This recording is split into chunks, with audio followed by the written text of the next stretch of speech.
You see, that first year, of course, it was almost a little grim, but then 2 years later, we decided to launch into the marching band competition, and the first year we just went in for criticism only, and the second year we went in to be judged, and we came in with a second division rating.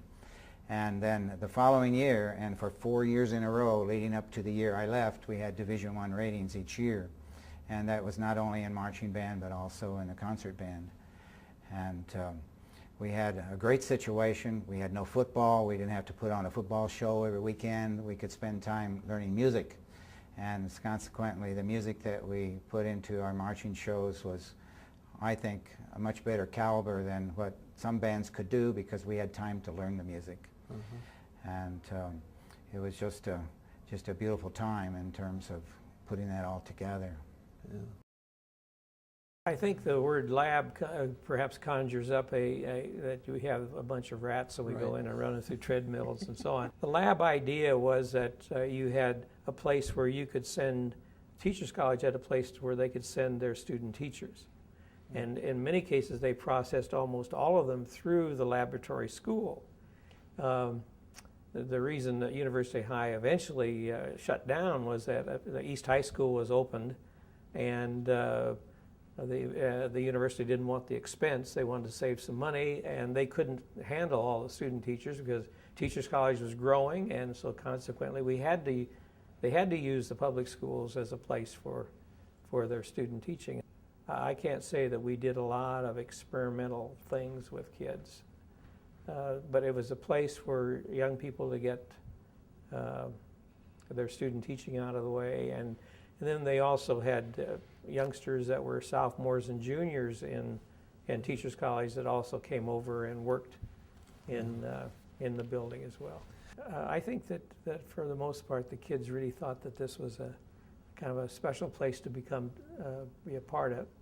And it was special. Barsler, we had Mary Barsler in a modern problems class. She had to be 19 years old because she was young coming into college.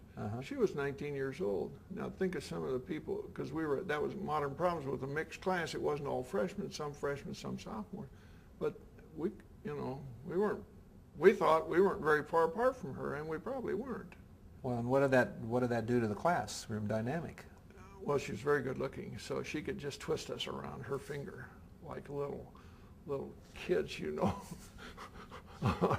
But she was, there were many good teachers. Well, I had done a study early on when I was in Grand Island and found some pretty good evidence that the appearance of a kid was correlated fairly highly with performance. So in those days we used to, a ducktail haircut was kind of a common thing, and we didn't let ducktail haircuts and kids had to have belts on. We couldn't do that today, quite frankly. Well, once again, it was just a little scary. I didn't know where I was supposed to go, what was going to be the schedule of the day. Are you going to be changing classrooms or not? We just didn't have a sense of what that was going to be. But to be in a new building was pretty exciting. It was all bright and shiny, and I was just talking to one of the other alumni that said one of the saddest days in my life was when I was working on my master's degree and went back and the lockers were gone. Oh, I mean, how could they do that to my school? So, all of those changes, to have to go into a production room, which was the gym, excuse me, we should be doing basketball and PE class in here. But no, so it was a wonderful, the way it was laid out, the cafeteria on the bottom floor, plenty of room, and we had the courtyard so that it always was bright and cheery. And then we had the activity area, which thank heavens they've still kind of saved that, even since they turned it into Henslick, where we could congregate when we were done with lunch, and we had dances up there during the noontime, and oh yeah, I can still picture when the stroll was really in, where everybody would line up and we would do the stroll, We did the jitterbug. So it was, I think that was another thing that was very unique, is the upperclassmen and the lowerclassmen mixed quite easily. I have very fond memories of some of the upperclassmen who don't even remember me, but just because they were so kind to us when we were, you know, lowly 7th and 8th graders. And there were no girls' athletics. I look back now and regret that. Where was Title IX when I needed them? But one thing about English I remember is we had to learn how to diagram sentences. And, you know, that was like, you've got to be kidding me. The papers from the observers, you know, to see what they have to say. Because my teaching was different than in an English classroom or something.